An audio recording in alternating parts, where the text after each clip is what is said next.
శుభోదయం. ఈరోజు మనం చెప్పుకోబోతున్నటువంటి పాఠ్యాంశము గొడగూచి కథ. కవి పాల్కురికి సోమనాథుడు. పాల్కురికి సోమనాథుడు 12వ శతాబ్దానికి చెందినటువంటి వాడు. శివకవి యుగానికి చెందిన తెలుగు కవి. ఈ యుగంలో ఉన్నటువంటి ముగ్గురు శివకవులను శివకవిత్రయము అంటారు. అందులో పాల్కురికి సోమన ఒకడు. మిగతా ఇద్దరు మల్లికార్జున పండితారాధ్యుడు, నన్నెచోడుడు. పాల్కురికి సోమనాథుడు తెలుగు, కన్నడ, సంస్కృత భాషల్లో పండితుడు. వీరశైవం వ్యాప్తికి కృషి చేశాడు. వీరశైవ సాంప్రదాయంలో సోమనాథుడు శివుని ప్రమదగణాల్లో భృంగి అవతారం. అప్పటి ఇతర శివ కవులు తమ రచనల్లో బ్రాహ్మణులను గౌరవంగా ప్రస్తావించేవారు, కానీ పాల్కురికి సోమనాథుడు వారి ఆచార వ్యవహారాలను నిశితంగా నిరసించాడు.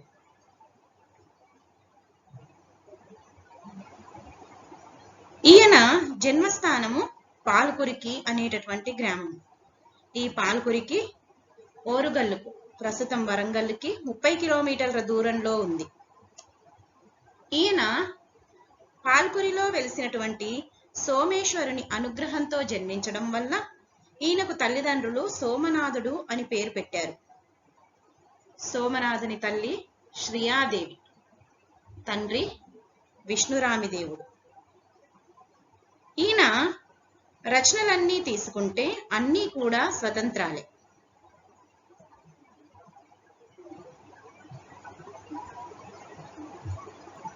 నన్నయ్య చూయించినటువంటి అనువాద మార్గాన్ని ఈయన అనుసరించలేదు. ఏవి అనువాదాలు కావు. నన్నయ్య ప్రారంభించిన ఆంధ్రీకరణ ఉద్యమాన్ని సోమన అనుసరించలేదు. కావ్యం ప్రారంభించేటప్పుడు అనుసరించేటటువంటి సంస్కృత శ్లోకాన్ని రచించే పద్ధతిని కూడా సోమన వదిలి తెలుగు పద్యంతోనే తన రచన ప్రారంభించాడు. ఆయనకు దేశీ రచన పరమ లక్ష్యం. అందువల్లనే రగడ, శతకం, గద్య, ఉదాహరణ, ద్విపద మొదలైన స్వతంత్ర సాహిత్య ప్రక్రియల్ని చేపట్టి రచన సాగించాడు. తొలి తెలుగు శతకము, తొలి తెలుగు ఉదాహరణ కావ్యము, తొలి తెలుగు ద్విపద, ఇలా సాహిత్య ప్రక్రియల్లో తొలి అనేటటువంటి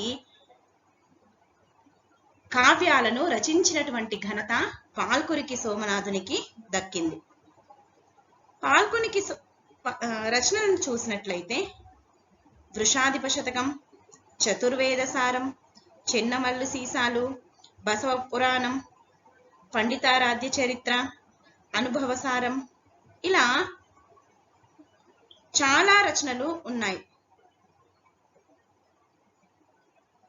చిన్నమల్లు సీసాలు, గద్యలు, ఉదాహరణలు, పంచకాలు, అష్టకాలు, స్తవాలు, బసవరగడ, బసవోదాహరణ, బసవాష్టకం, బసవ పంచకం, పంచప్రకార గద్య, నమస్కార గద్య, అక్షరాంక గద్య, బసవారూఢ్య రగడ, గంగోత్పత్తి రగడ, సద్గురు రగడ, చిన్న బసవ స్తోత్ర రగడ, సోమనాథ స్తవము, భక్త స్తవము, మల్లమదేవి పురాణము. సంస్కృతంలో తీసుకుంటే సోమనాథ భాష్యం, రుద్ర భాష్యం, సంస్కృత బసవోదాహరణ, వృషభాష్టకం, త్రివిధ లింగాష్టకం, పండితారోధ్యాదహరణం, కన్నడంలో సద్గురు రగడ, చిన్న బసవ రగడ, బసవలింగ నామావళి. ఇలా సంస్కృతము, తెలుగు, కన్నడ ఇలా పలు భాషల్లో ఆయన రచనలు చేశారు. ఆయన రచనా శైలిని తీసుకుంటే ఇందులో బసవ పురాణము, పండితారాధ్య చరిత్ర అనేవి ద్విపదలు. తొలి తెలుగు ద్విపద కూడా ఈయనే రాయడం జరిగింది. రచనా శైలిని తీసుకుంటే ఆరుఢ్య గద్య పద్యాది ప్రబంధ పూరిత సంస్కృత భూయిష్ట రచన మానుగా సర్వసామాన్యంబుగామి జాన తెనుంగు విశేషము ప్రసన్నతకు అని పండితారాధ్య చరిత్రలో చెప్పాడు. నేను రచిస్తున్నది తెలుగు పుస్తకమని తిరస్కరిస్తారో ఏమో. సాక్షాత్తు వేదోపనిషత్తుల సారమంతా తెలుగులోకి తెస్తున్నాను, ఆదరించండి అని సవినయంగా ప్రార్థించినటువంటి మహాకవి పాల్కురికి సోమనాథుడు.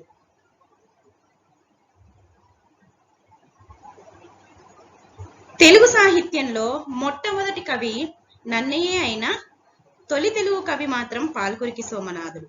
నన్నయ్య వాడినటువంటి ఛందస్సులు, భాషా వైభవము, పద్యశిల్పము, ఇతివృత్తము అన్ని సంస్కృతం నుండి స్వీకరించినవి.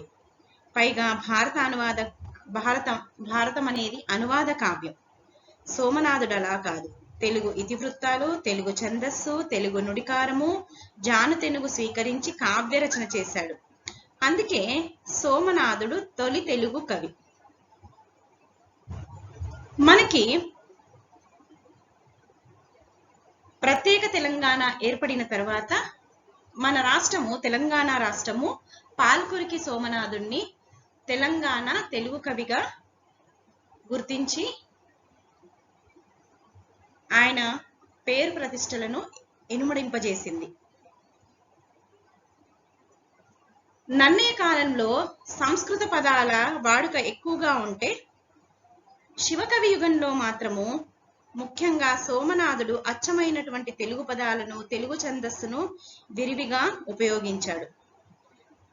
రగడ అనేటటువంటి ఛందోరీతిని ప్రారంభించాడు. ఈయన మొదలుపెట్టినటువంటి రగడను బసవరగడ అంటారు.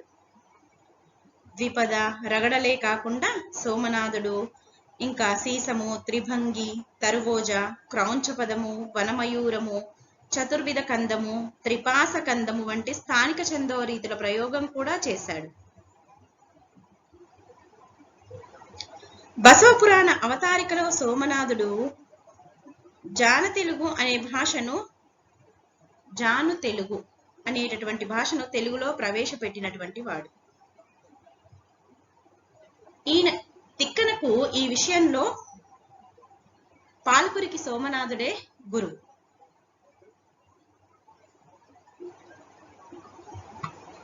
పాల్కురికి స్థానాన్ని సాహిత్యంలో తీసుకుంటే, తెలుగు తోటలో మొదటి కోకిల కంఠమెత్తి తెలుగు వాళ్ల కోసం తెలుగు ఛందస్సులో పాటలు పాడింది. ఆ కోకిల పేరు పాల్కురికి సోమనాథుడు. అతడు పాడిన తెలుగు ఛందస్సు పేరు ద్విపద. తెలుగు జాతికి సోమన ఇచ్చిన దివ్యాయుధం ద్విపద. తెలుగు జాతికి సోమన ఇచ్చిన గొప్ప కానుక ద్విపద. పాల్కురికి సోమన పుట్టకపోతే తెలుగు వాళ్లకు ఏ ఛందస్సు ఇంతగా రాణించేది కాదేమో. ప్రజల కోసం అతడు పుట్టాడు, ప్రజలే అతన్ని అమరకవిని చేశారు అని ఆరుద్ర గారు పాల్కురికి సోమనాథునికి తెలుగు సాహిత్యంలో గల స్థానాన్ని గురించి పై విధంగా చెప్పాడు. ద్విపద గద్యములు పద్యముల కంటే కూడా రసవంతమైనటువంటి జానతెలుగు సర్వసామాన్యంగా ద్విపద కవిత్వం రాస్తానని చెప్పేసి సోమన చెప్పాడు. సోమన సంస్కృత భూయిష్టమైన రచన అందరికీ అందుబాటులో ఉండదని సరళమైన పదజాలంతో ద్విపదలో కావ్య రచన చేశాడు. ఆయన రచనల్లో సరళత్వము, గంభీరత, సౌందర్యము, మాధుర్యము, తెలుగు పలుకుబళ్ళు, సంస్కృత పదాలు సమానంగా కనిపిస్తాయి. ఇక పాల్కురికి సోమన పాత్రలను తీసుకుంటే ఆయన పాత్ర సృష్టి అద్భుతమైంది, అపూర్వమైంది. సామాజిక జీవితానికి దగ్గరగా ఉంటుంది. అవి మామూలు మనుషుల్లా సహజంగా గోచరిస్తాయి. ప్రత్యేకమైనటువంటి వ్యక్తిత్వంతో వైవిధ్యభరితంగా ఉంటాయి. పాత్రల ముగ్ధత్వాన్ని ప్రదర్శించడంలో సోమనను మించిన కవిలేడు. వ్యావహారిక పదజాలంతో పాత్రల సహజత్వాన్ని మనోజ్ఞంగా చిత్రిస్తాడు. బెజ్జ మహాదేవి, గొడగూచి పాత్రలు ముగ్ధత్వానికి, నిర్మల మనస్తత్వానికి ఉదాహరణ. ఇంకా రుద్రపశుపతి, ముగ్ధ సంగయ్య, ఉడుమూరు కన్నప్ప, చిరుతొండ నంబి ఇలా ఎన్నో రకాల పాత్రలు నిర్మలమైనటువంటి మనస్తత్వానికి, తాధ్యాత్మ భక్తి ప్రపత్తులకు తార్కాణంగా నిలుస్తాయి. సహజ సుందరంగా వర్ణనలు చేయడంలో ఈ కవి సమర్థుడు. ఈయన వర్ణనలు నిశిత పరిశీలనా శక్తికి నిదర్శనాలు.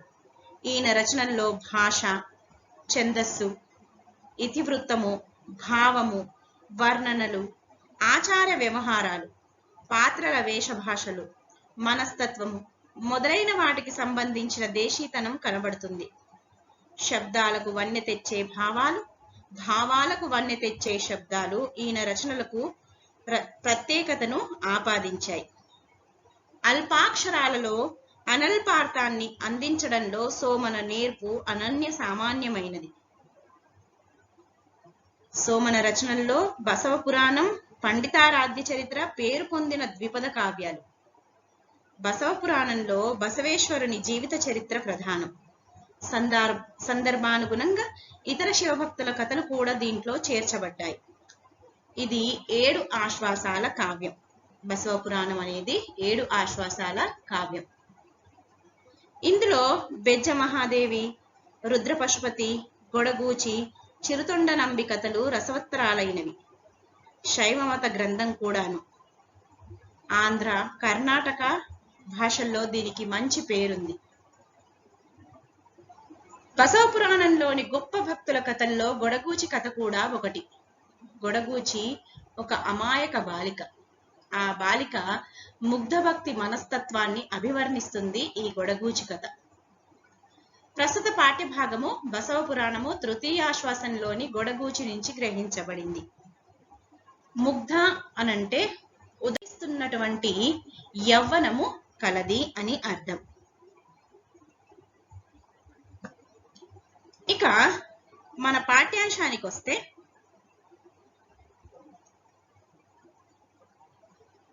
అన్ని శివభక్తుల కథలే అని చెప్పేసి చెప్పుకున్నాము. ఇది శివభక్తికి నిదర్శనంగా నిలిచేటటువంటి సజీవమైనటువంటి కథ అని చెప్పేసి చెప్పుకోవచ్చు. ఆ శివభక్తికి సంబంధించినటువంటి కథ ఏంటో చూద్దాం.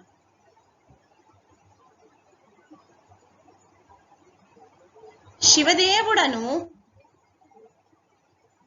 ఒక్క శివభక్తియుతుడు, ఉవిదయు తానును పొరుగురి కేగుచును, రూపించి కడగొట్టు పాపదారింటి కాపిడి, అటయిట కదలకు మమ్మ, పడచులతో ఆడ పరవకు మమ్మ, ఒడివిన మా వ్రతం బెడవకు మమ్మ, గుడికేగి నిత్యము కుంచెడు పాలు బడరునకు ఆరగింపగబెట్టు మమ్మ, నమ్మిపోయేదము సుమ్మమ్మ మరాకు మమ్మ, మాయమ్మ మా అక్క మా తల్లి కొమ్మ, నీకొక మంచి బొమ్మయు ఇన్ని బొమ్మ పొత్తికలు పోయి తెచ్చెదము.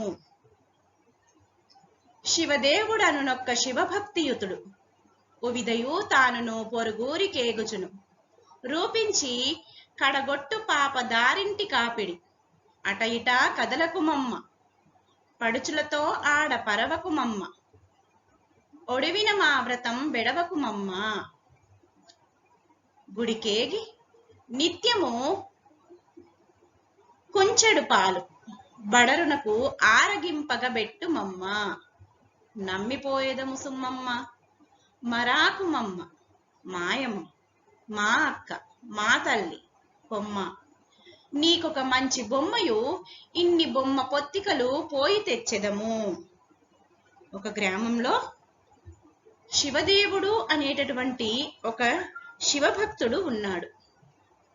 ఒకనాడు ఏదో పని నిమిత్తము ఆయన పొరుగురు వెళ్లాల్సినటువంటి అవసరము పడింది. అయితే ఈ శివభక్తుడు శివదేవుడు ప్రతిరోజు ఒక వ్రతం చేపట్టాడు. ఆ వ్రతం ఏంటిది అనంటే, శివుడికి కుంచెడు పాలు ఆరగింపుకు పెట్టడం అనేటటువంటిది ఈయన చేపట్టినటువంటి వ్రతం. ఇలా ప్రతిరోజు అతడు ఒక కుంచెడు పాలు శివుడికి ఆరగింపుకు పెట్టేవాడు.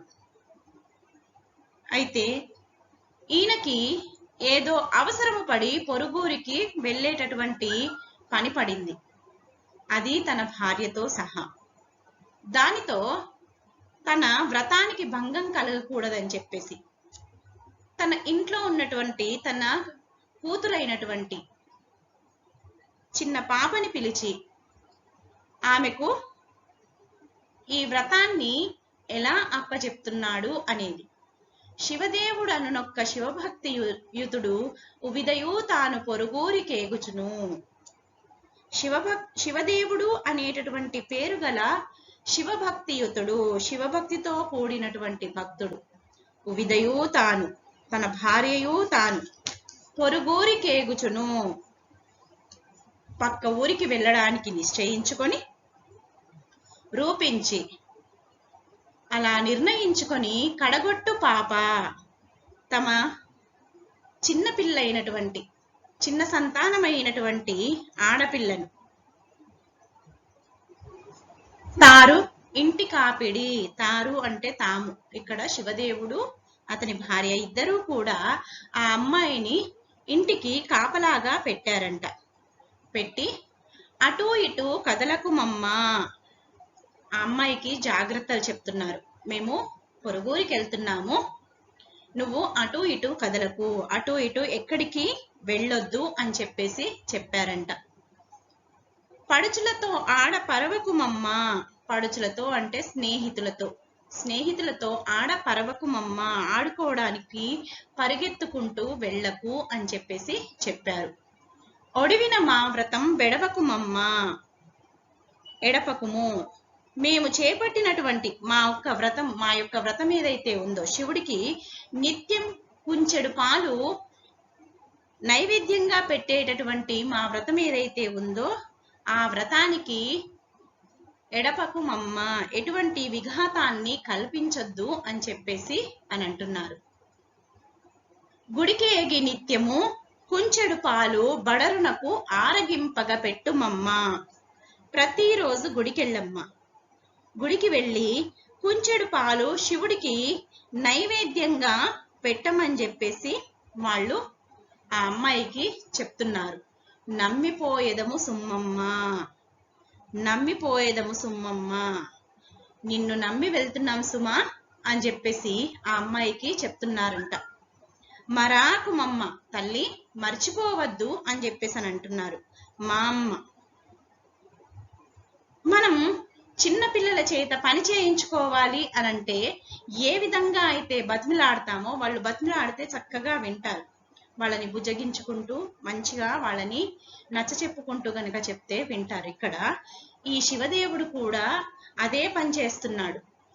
మరాకు మమ్మ, మాయమ్మ, మా అక్క ఇలా పిలవడము, ఇలా ఆమెకి బుజ్జగించడము, ఇవన్నీ కూడా ఆ చిన్న కూతురు కాబట్టి ఆ అమ్మాయిని అలా బుజ్జగిస్తున్నారు. మా అమ్మ మా తల్లి కదూ, మా అక్కవు కదూ అని చెప్పేసి, మా తల్లి కొమ్మ అమ్మాయి, మా తల్లి అమ్మాయి, నీకు మంచి బొమ్మయు ఇన్ని బొమ్మ పొత్తికలను పోయి తెచ్చెదము, నీకొక మంచి బొమ్మ, ఆ బొమ్మకు చక్కగా కట్టడానికి చిన్న చిన్న గుడ్డ ముక్కల్ని వెళ్ళి తీసుకుని వస్తాము. ఊరి నుంచి వచ్చేటప్పుడు నీకు ఒక మంచి బొమ్మ, దానికి కావలసినటువంటి వస్త్రాలను తీసుకొని వస్తాము అని చెప్పేసి ఆ తల్లిదండ్రులు ఇద్దరూ కూడా ఆ అమ్మాయికి చెప్పారంట. ఆడపిల్లలు అనగానే బొమ్మలు కావాలని చెప్పేసి వాళ్లకు చాలా ఇష్టంగా ఉంటుంది. ఆ విధంగా ఆ అమ్మాయి ఆ వ్రతాన్ని అసలు ఏ ఆటంకము రాకుండా ఆ వ్రతాన్ని చెయ్యాలి అని చెప్పేసి, ఆ విధంగా ఆ అమ్మాయి గనక ఆ వ్రతాన్ని తీసుకొస్తే ఆ అమ్మాయి ఆడుకోవడానికి మంచి బొమ్మని, ఆ బొమ్మకు కావాల్సినటువంటి వస్త్రాలని తీసుకొని వస్తాము అని చెప్పేసి తల్లిదండ్రులు చెప్పడం జరిగింది. మామూలుగా ఆడపిల్లలు బొమ్మలంటే ఇష్టపడతారు. ఆ విధంగా తమ పని చేయించుకోవడానికి గాను ఇక్కడ శివదేవుడు ఆ అమ్మాయికి ఈ విధంగా నచ్చడం జరిగింది. అని అప్పగించుచు అరిగిన వారి తనయ కాళ్ళు మొగము తా కడిగికొని మంచి గంగుల పాలు మరగంగ కాచి కుంచెడు కూరతో కొలిచి చేపట్టి కూరయు పొత్తిక కొంగున కప్పి బోరున జని శివాగారంబుజొచ్చి కోర ముందర వెట్టి దారుణీ మ్రొక్కి ఆరగింపవే దేవా అని విన్నవించి పిరుసని ఒక్కింత మరువున నిలిచి మరివచ్చి చూచుడు గరగరుగామి బాలదల్లడమంది భయమును పొంది అని అప్పగించుచు అరిగిన వారి తనయ కాళ్ళు ముగము తా కడిగికొని ఎప్పుడైతే ఆ అమ్మాయికి ఇల్లంతా అప్పగించి తాము చేపట్టినటువంటి వ్రతాన్ని అప్పగించి వాళ్ళు వెళ్ళిపోయారో పొరుగురికి వెళ్ళిపోయారో వారి తనయ అంటే వారి కూతురు అయినటువంటి ఆ అమ్మాయి కాళ్ళు ముఖము తాను కడుపుకొని కాళ్ళు ముఖము తాను ఆ అమ్మాయి ఆ చిన్నపిల్ల చక్కగా కడుక్కుందంట. కడుగుకొని మంచి గంగుల పాలు మరగంగగాచి కుంచెడు కూరతో కొలిచి చేపట్టి మంచి సాధువైనటువంటి ఆవు పాలను మరిగేటట్లు కాచిందంట. మరగంగ కాచి మరిగేటట్టు కాచి కుంచెడు కూరతో కొలిచి ఒక కుంచెడు పాలు కూరతో, కూర అంటే పాత్ర, ఒక కొలత గిన్నెతో కొలిచి చేపట్టి ఆ పాత్రను చేతిలో పట్టుకొని కోరయు పొత్తిక కొంగున కప్పి బోరున జని శివాగారంబుజొచ్చి కోరయు ఆ పాత్రను ఆ గిన్నెను పొత్తిక కొంగునన్ కప్పి సన్నని వస్త్రపు కొంగుతో అంటే పైట చెంగుతో కప్పిందంట. బోరునంజని వేగంగా వెళ్ళిందంట. వెళ్ళి శివాగారంబుజొచ్చి శివాలయంలోకి ప్రవేశించిందంట. కోర ముందర పెట్టి దారుణీ ముక్కి ఆరగింపవే దేవా అని విన్నవించి తాను తెచ్చినటువంటి ఆ పాల పాత్ర ఏదైతే ఉందో ఆ పాత్రను శివుని ముందు పెట్టి దారుణిన్ మొక్కి నేలపై సాగిలపడి నమస్కరించి ఆరగింపవే దేవా, ఓ దైవమా ఈశ్వర ఆరగింపవే తాగవయ్యా అని విన్నవించి అని మనవి చేసిందంట. పిరుసని ఒక్కింత మరుగున నిలచి పిరుసని వెనుకకు వెళ్ళిందంట. వెళ్ళి ఒక్కింత కొంచెం మరుగున నిలిచి చాటుగా నిలబడి నైవేద్యం అనేది పెట్టి యువతలకి వచ్చి నించుందంట.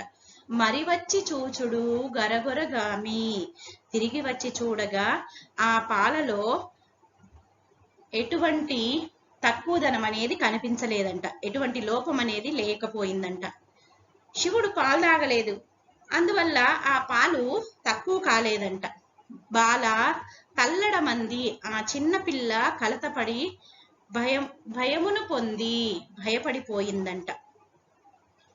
పాలను తీసుకొచ్చింది, శివుడి ముందు పెట్టింది, దండం పెట్టుకొని పాలు తాగమని చెప్పేసి శివుణ్ణి అడిగింది. కొంచెం పక్కకెళ్ళి నించుంది. తిరిగి వచ్చి చూసేసరికి ఆ పాలు ఏమీ తక్కువ కాలేదు. దాంతో ఆ అమ్మాయి భయపడిపోయిందంట. ఇక్కడ ఆ అమ్మాయి ఏమనుకుంది అనంటే ప్రతిరోజు తండ్రి శివుడికి కుంచెడు పాలు ఆరగింపుకు పెట్టడం చూస్తూ ఉంది, నైవేద్యం పెట్టడం చూస్తూ అంటే తీసుకెళ్లడం చూస్తూ ఉంది. తను ఎప్పుడు గుడికి వెళ్ళలేదు, కానీ తండ్రి వెళ్ళడం చూసింది. ఆమె ఏమనుకుంది అనంటే ప్రతిరోజు తండ్రి తీసుకెళ్లేటటువంటి పాలు శివుడికి అని చెప్పేసి ఏ కుంచెడు పాలు అయితే తండ్రి తీసుకెళ్తున్నాడో ఆ పాలు శివుడు తాగుతాడు అని చెప్పేసి అనుకుంది. అలాగే తాను తీసుకెళ్తే కూడా శివుడు తాగుతాడని చెప్పేసి ఆ చిన్నపిల్ల మనస్తత్వంతో ఆమె పాలను తీసుకెళ్ళింది. ఇక్కడ చిన్నపిల్లలు ఏమనుకుంటారు అనంటే ఏదైనా వస్తువు మనం పదార్థంతో తీసుకెళ్తే గనక వాళ్ళకి ఇవ్వడానికి తీసుకెళ్తున్నాము అని చెప్పేసి అనుకుంటారు. ఇక్కడ అమ్మాయి కూడా వాళ్ళ నాన్న ప్రతిరోజు శివుడికి కొంచెం పాలు తీసుకెళ్తూ ఉంటే ఆ పాలు శివుడు తాగేస్తున్నాడు అని చెప్పేసి అమ్మాయి అనుకుంది. అలా అనుకుని ఈ రోజు కూడా తాగుతాడు కదా అని చెప్పేసి తను శివుడి ముందు పాలను పెట్టింది. కానీ శివుడు పాలు తాగకపోయేసరికి ఆ పాలల్లో ఏమాత్రం పాలు తక్కువ కాకపోయేసరికి ఆ అమ్మాయి భయపడిపోయిందంట. ఒక్కసారిగా ఆమెకు దుఃఖం అనేది వచ్చిందంట. అలా వచ్చి ఆ అమ్మాయి శివుణ్ణి ఈ విధంగా ప్రశ్నిస్తుంది. పాలేల ఆరగింపవు లింగమూర్తి, కాచుట సాలదో కమ్మ వల్వమినో ప్రాచియో విరిగెను పడుచునేననియో ప్రొద్దెక్కెనోయుండె పొగయు వల్చెడినో బుద్ధి పుట్టదో నెయ్యిబోయకుండితినో కడువేడియో నీరు గలిసినవనియో ఎడవాద్యములు లేక ఏనే తెచ్చెననో చాలవో ఇవి ఆలపాలు కావనియో. ఈ ప్రశ్నల్లో మనకి చిన్నపిల్ల మనస్తత్వం అనేది మనకు కనిపిస్తుంది. సాధారణంగా చిన్నపిల్లలు ఎలా ఆలోచిస్తారు అనంటే, శివుడు పాలు తాగలేదు, ఇక్కడ ఏదైనా అనుకున్నట్లు గనక జరగకపోతే ఈమె చిన్నపిల్ల, శివుడు నిజంగా పాలు తాగుతాడని చెప్పేసి అనుకుంది. అది చిన్నపిల్లల మనస్తత్వం. తల్లిదండ్రులు చెప్పినట్టే శ్రద్ధగా భక్తితో శివుడికి నైవేద్యం పెట్టింది, అయినా సరే శివుడు పాలు తాగలేదు. ఏదన్నా మనం అనుకున్నట్లు జరగకపోతే గనక కారణం ఏంటి అని చెప్పేసి సాధారణంగా పెద్దవాళ్ళు ఎలా ఆలోచిస్తారో చిన్నవాళ్ళు అంతకంటే ఎక్కువగా ఆలోచిస్తారు. అందుకే ఇక్కడ ఈ అమ్మాయి కూడా శివుడు పాలు తాగకపోవడానికి తనే కారణాలను ఊహించుకుందంట. ఆ కారణం ఏంటి, తాగకపోవడానికి కారణం ఏంటి అని చెప్పేసి శివుడిని అడుగుతోంది ఆ అమ్మాయి. అందులో మొదట పాలేల ఆరగింపవు లింగమూర్తి, పాలని ఓ లింగ రూపుడైన ఓ శివుడా పాలు ఎందువల్ల తాగడం లేదు, పాలేల ఆరగింపవు పాలు ఎందుకు తాగడం లేదు ఇక్కడ ప్రశ్నిస్తోంది. చిన్నపిల్లలు ఏ విధంగా అయితే వివిధ కారణాలను ఊహిస్తారో, మామూలుగా చిన్నపిల్లలు అన్నం తినకపోతే ఎందుకు తింటలేవు అని చెప్పేసి తల్లి పాపని అడుగుతుంది, బ్రతులాడుతుంది, కారణం అడుగుతుంది, ఆకలి లేదా అని చెప్పేసి. ఇట్లా ఆ కారణాలు ఏవైతే ఉందో ఈ అమ్మాయి కూడా ఆ కారణాలని పలు విధాలుగా ఊహిస్తోంది. అలా ఊహించి ఆ కారణం ఏంటో చెప్పమని చెప్పేసి శివుణ్ణి అడుగుతోంది. కాచుట సాలదో కమ్మవల్వమినో ప్రాచియో విరిగెనో పడుచనేననియో ప్రొద్దెక్కెనోయుండె పొగయు వల్చెడునో బుద్ధి పుట్టదో నెయ్యి వేయకుండితినో కడువేడియో నీరు గలిసినవనియో ఎడవాద్యములు లేక ఏనే తెచ్చెనను చాలవో ఇవి ఆలపాలు గావనియో. వివిధ కారణాలు. అందులో కాచుట సాలదో, నేను చిన్నపిల్లను కదా, పాలని సరిగ్గా కాచలేదా, కాచడం సరిపోలేదా అని అడుగుతోంది. కమ్మవల్వమినో, కమ్మదనపు వాసన రావడం లేదా, కమ్మటి వాసన వెయ్యడం లేదా. ప్రాచియో, పాలు అపరిశుద్ధమైనవని చెప్పేసి అనుకుంటున్నావా. విరిగెనో, పాలు విరిగిపోయాయా. ఏం పడుచనేననియో, నేను చిన్నపిల్లనని చెప్పేసా. ప్రొద్దెక్కెనోయుండే, అయ్యో పాలు తేవడం ఆలస్యమైందా, పొద్దెక్కిపోయిందా, మా నాన్న ఇంతకన్నా ముందే తీసుకొస్తాడా అని చెప్పేసి అడుగుతోంది. నెయ్యి వేయకుండితినో, నెయ్యి వేయలేదా నేను అని చెప్పేసి అని అంటోంది. మా నాన్న నెయ్యి వేస్తాడా పాలల్లో, నేను ఇవాళ నెయ్యి వేయలేదా, నేను విరిగిన పాలు తీసుకొచ్చానా, నేను చిన్నపిల్లనని చెప్పేసా, నేను కాచడం సరిపోలేదా, కమ్మటి వాసన వస్తలేవా, బుద్ధి పుట్టదో, తాగాలని చెప్పేసి బుద్ధి పుట్టడం లేదా. నెయ్యి పోయకుండితినో, నెయ్యి వేయలేదా. కడు వేడియో, బాగా వేడిగా ఉన్నాయా. చిన్నపిల్లలు పాలు వేడిగా ఉంటే తాగరు, అదే విధంగా చల్లగా ఉన్నా తాగరు. అలా శివుడు బాగా పాలు వేడిగా ఉన్నాయేమో అందుకని తాగడం లేదేమో అని చెప్పేసి కడువేడియో, బాగా వేడిగా ఉన్నాయా అని చెప్పేసి అంటోంది. నీరు కలిసినవనియో, పాలల్లో నీళ్లు కలిసాయని చెప్పేసి అనుకుంటున్నావా. చిన్నపిల్లలు నీళ్లు కలిసిన పాలు కూడా తాగరు కాబట్టి ఇక్కడ ఆ కారణాన్ని కూడా ఈ అమ్మాయి ఊహిస్తోంది. ఎడవాద్యములు లేక ఏనే తెచ్చననియో, బాజా భజంత్రీలనేవి లేకుండా, మంగళవాద్యాలు లేకుండా నేనొక్కదాన్ని తీసుకొచ్చానని చెప్పేసి పాలు తాగడం లేదా. ఇవన్నీ చిన్నపిల్ల మనస్తత్వానికి ఉదాహరణలుగా మనం చెప్పుకోవచ్చు. పాలపై చిత్తమే పరిపితిననియో కోరబెడంగనో కుంచెడు లేవో ఆరగింపక బెట్ట నేరకుండితినో మీదు పోయినవనో మీగడలేదో ఏ తెచ్చునెడా ఎవ్వరేని చూచిరనియో ఊరకేమిటికి పాలొల్లవు ద్రావా కారణం వేమేని కలదేని చెప్పుమా. ఇంకా ప్రశ్నిస్తోంది. పాలపై చిత్తమే పరిపితిననియో, పాలపైన చిత్తము ఏ పరిపితిననియో, పాలపైన నేను నా మనస్సును ఉంచానని చెప్పేసి అనుకుంటున్నావా అని చెప్పేసి, నేను నా మనస్సును నేను తాగుతానని చెప్పేసి నా మనసులో అనుకున్నానని నువ్వు అనుకుంటున్నావా అని చెప్పేసి అని అంటోంది. కోరబెడంగను, పాత్ర పెద్దగా ఉందా మోటుగా ఉందా అని చెప్పేసి అని అంటోంది. కుంచెడు లేవో, కుంచెడు కొలవకుండా తీసుకొచ్చానా, తక్కువ ఉన్నాయా కుంచెడు కంటే అని చెప్పేసి అని అంటోంది. ఆరగింపగబెట్ట నేరకుండితినో, నైవేద్యం పెట్టడం నేరక ఉండితినో, నేను నేర్చుకోలేదని చెప్పేసి నాకు తెలియదని చెప్పేసి అనుకుంటున్నావా. మీదు పోయినవో, మీదు పోయినవి అని చెప్పేసానంటే వేరే దేవతలకని చెప్పేసి ముడుపు కట్టినటువంటివి శివుడికని తెచ్చానని చెప్పేసి శివుడు అనుకుంటున్నాడేమో అని చెప్పేసి ఈ అమ్మాయి అనుమానిస్తోందంట. అందుకే మీదు పోయినవను, వేరే భగవంతుడికని తీసినటువంటి పాలను నీకోసం తీసుకొచ్చానని చెప్పేసి అనుకుంటున్నావా అని చెప్పేసి అడుగుతోంది. మీగడలేదో, పాలపైన మీగడలేదా అని చెప్పేసి అడుగుతోంది. ఏం తెచ్చు నెడ ఎవ్వరేని చూచిరనియో, నేను తెచ్చేటటువంటి సమయంలో ఎవరైనా చూశారనా, దిష్టి తగులుతుందని చెప్పేసి భగవంతుడికి నైవేద్యం పెట్టేటప్పుడు ఆ నైవేద్యం పైన ఏది ఎవరికీ కనిపించకుండా, ఏ దుమ్ము ధూళి చేరకుండా వస్త్రాన్నన్నా ఏదైనా పాత్రనైనా కప్పి తీసుకెళ్తారు. అలా శివుడు అందరికి చూయించి తీసుకొచ్చానని చెప్పేసి అనుకుంటున్నాడేమో అని చెప్పేసి నేను తెచ్చేటప్పుడు ఎవరైనా చూచారని చెప్పేసి తాగడం లేదా అని అడుగుతోంది.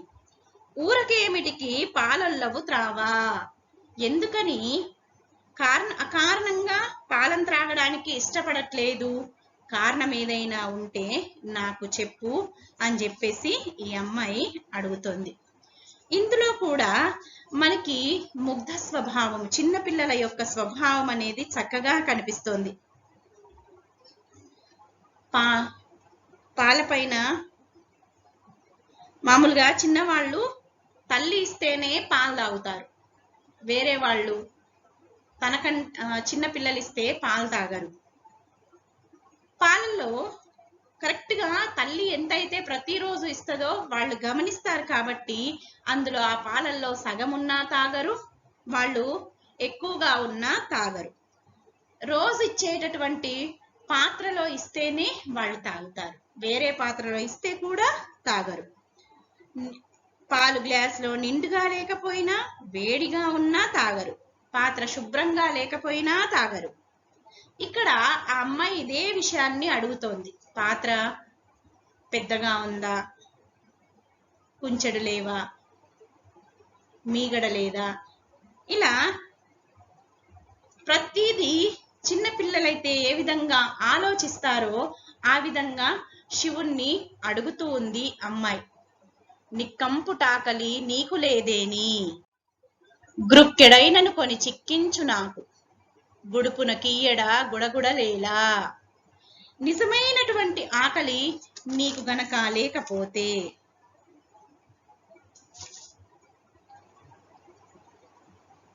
నిజమైనటువంటి ఆకలి నీకు లేకపోతే గ్రుక్కడైన కొన్ని చిక్కించు నాకు, ఆ పాలను కొన్ని తీసుకొని మిగతావన్నీ నాకివ్వు అని చెప్పేసి అని అంటుంది. కుడుపునకున్ ఈ ఎడన్ గుడగుడలు ఏలా, ఆరగించే సమయంలో ఈ సందేహం ఎందుకు అని చెప్పేసి, కొన్ని నీకు నిజంగా ఆకలి లేకపోతే గనక కొన్ని తాగి మిగతావి నాకు ఇచ్చేసే, తాగడానికి ఇంతగానం సందేహపడుతున్నావెందుకు అని చెప్పేసి అని అడుగుతోంది. ఇలా పలు రకాల ప్రశ్నలు వేసింది. చిన్నపిల్లలు ఏ విధంగా అయితే ప్రశ్నిస్తారో, ఎన్ని కారణాలను ఊహిస్తారో అన్ని కారణాలని గొడగూచి పలు విధాలుగా ఊహించి శివుణ్ణి అడగడం మొదలుపెట్టింది. ఇలా ఆ పలు రకాల కారణాలని ఊహించిన తర్వాత ఆ అమ్మాయి ఏం చేసింది అనంటే, మామూలుగా తల్లిదండ్రులు చిన్నపిల్లలు గనక అన్నం తినకపోతే, పాలు తాగకపోతే వాళ్ళకి అదిస్తాం ఇదిస్తాం అని చెప్పేసి వాళ్లకు నచ్చజెప్పుకుంటూ వాళ్ళని బుజ్జగించుకుంటూ వాళ్ళని తినేటట్టు చేస్తారు, లేదా పాలు తాగేటట్టు చేస్తారు. ఏదో పెడతామని చెప్పేసి, ఏదో ఇస్తామని చెప్పేసి, తాగమని చెప్పేసి బతిలాడతారు. ఇక్కడ గొడగూచి కూడా ఏం చేసింది శివుణ్ణి అనంటే, అదే చిన్నపిల్ల మనస్తత్వంతో తల్లిదండ్రులు ఏ విధంగా అయితే చిన్నపిల్లల్ని బతిమిలాడతారో అదే విధంగా శివుణ్ణి బతిమిలాడుతోంది, ఆశ పెడుతోంది. ఏమేం తెచ్చిస్తానో చెప్తోంది. పాలు తాగితే గనక ఏమేం తెస్తానో చెప్తోంది. కుడికెడు తెత్తు నా గుజ్జు నోగిరం, మూల పన్నారుల ఆవిలులలోన పోలెలున్నవి పంపు పోయి తెచ్చెదను, ఉట్టిపై బాణలో ఉన్నది నెయ్యి, ఇట్టున్న తెచ్చెదా ఇష్టమే చెప్పుమా, కుండెడున్నది పోయి కొనివత్తు పుల్లకండము వలనేని గ్రక్కున చెప్పుమా. ఇప్పటి వరకు శివుడు పాలెందుకు తాగలేదా అని చెప్పేసి ఊహించుకున్నటువంటి గొడగూచి ఇప్పుడు శివుడు పాలు తాగితే ఏమేం తెస్తానో, ఏమేం తెచ్చిస్తానో, పాలు తాగమని చెప్పేసి ఏ విధంగా బతిలాడుతుందో చూద్దాం. కుడికెడు తెత్తు నాగుజ్జు నోగిరము. కుడికెడు, కుడికెడు అనంటే గిన్నెడు లేదా పిడికెడు. పిడికెడు తెత్తు, కుడికెడు తెత్తు నాగుజ్జు నోగిరము, గుజ్జుగా మెత్తగా గుజ్జుగా చేసినటువంటి అన్నాన్ని. ఓగిరము ఆహారము, ప్రకృతి, ఓగిరము వికృతి. గుజ్జుగా చేసినటువంటి అన్నాన్ని ఒక గిన్నెడు తీసుకొస్తాను అని చెప్పేసి బతిమలాడుతోంది. మూల పన్నారుల ఆవిలులలోన పోలెలున్నవి పంపు పోయి తెచ్చెదను. మూల పన్నారులు, మూలనున్నటువంటి పన్నారులు అంటే చిన్న చిన్న గురిగల్లో, చిన్న చిన్న పిడతల్లో, ఆ లోవిలలోన ఆ వంట కుండలు, ఆ బాణలు ఏవైతే ఉన్నాయో వాటిల్లో పోలెలున్నవి పంపు పోయి తెచ్చెదను. భక్ష విశేషాలున్నాయి, పోలెలు భక్షాలు ఉన్నాయి, పంపించు, నేను వెళ్ళి తీసుకొని వస్తాను అని చెప్పేసి అంటోంది. ఉట్టిపై బాణలో ఉన్నది నెయ్యి, ఇట్టున్న తెచ్చెదా ఇష్టమే చెప్పుమా. ఉట్టిపై కుండలు, నెయ్యి, పాలు పిల్లలకి మొదలైనటువంటి వాటికి దొరకకుండా, చీమలు అవి పట్టకుండా చక్కగా ఒక తాడుతో చిక్కానికి వేలాడదీస్తారు. అలాంటి ఉట్టిపైన ఆ కుండల్ని వేలాడదీసి దాంట్లో నెయ్యి మొదలైనటువంటి ఆహార పదార్థాలని పెడతారు. అలా ఉట్టిపైన ఆ చిక్కంపై కుండలో ఉన్నటువంటి నెయ్యి ఉందని చెప్పేసి, ఇట్టున్న తెచ్చెదను, నీకు ఇష్టమైతే చెప్పు, ఈ క్షణంలో వెంటనే వెళ్ళి తీసుకొని వస్తాను అని చెప్పేసి అని అంటోంది. కుండెడున్నది పోయి కొనివత్తు పుల్ల కండము వలనేని గక్కున చెప్పుమా. మా ఇంట్లో పటిక బెల్లం, పుల్లకండము అనంటే పటిక బెల్లం ఉంది, కుండెడుంది, కావాలంటే చెప్పు, వలనేని గ్రక్కున చెప్పుమా, కావాలంటే చెప్పు, శీఘ్రంగా వెళ్ళి నేను తీసుకొని వస్తాను అని చెప్పేసి అడుగుతోంది. అచ్చన ఎల్లి మా అయ్యగారి నగరం చెచ్చెర పిల్వ వచ్చెదా ఆరగింపు, మా శివసోదరి మఠమున గలదు పాసంబు తెచ్చెదా పాలుముంత్రావు, సోడస పండువ సూడబోదండు పోడిగా నీ పాలు పురహరా కొనుము, వీరభద్రుని జాత్ర వేళ నిన్ బండి ఏ రొప్ప పనిచెదా ఈ పాలు త్రావు, మెడమడుగేమిటికి పాలలోన కటుకులు తెచ్చెదా అట్లయిన చెప్పుమా, ఇత్తరి శిశువుండ ఎట్టులంటేని పొత్తునైనా ఎత్తి త్రావుదము. చిన్నపిల్లలు అన్నం తినకపోతే, పాలు తాగకపోతే అక్కడికి తీసుకెళ్తాం, ఇక్కడికి తీసుకెళ్తాం అని చెప్పేసి ముందు తినమని తాగమని తల్లిదండ్రులు ఏ విధంగా అయితే వాళ్ళని బతిమలాడతారో ఇక్కడ ఈ అమ్మాయి కూడా శివుడికి ఆశ పెడుతోంది. అర్చన ఎల్లి మా అయ్యగారి నగరం చెచ్చెర పిల్వవచ్చెదా ఆరగింపు. అర్చన రేపు మా అయ్యగారి ఇంటిలో అర్చన అంటే పూజ ఉంది, చెచ్చెర పిల్వవచ్చెదా ఆరగింపు. శీఘ్రంగా నిన్ను పిలవడానికి వస్తాను, కానీ ముందు పాలని తాగు అని చెప్పేసి అని అంటోంది. మా శివసోదరి మఠమున గలదు పాసంబు తెచ్చెద పాలు ముంత్రావు.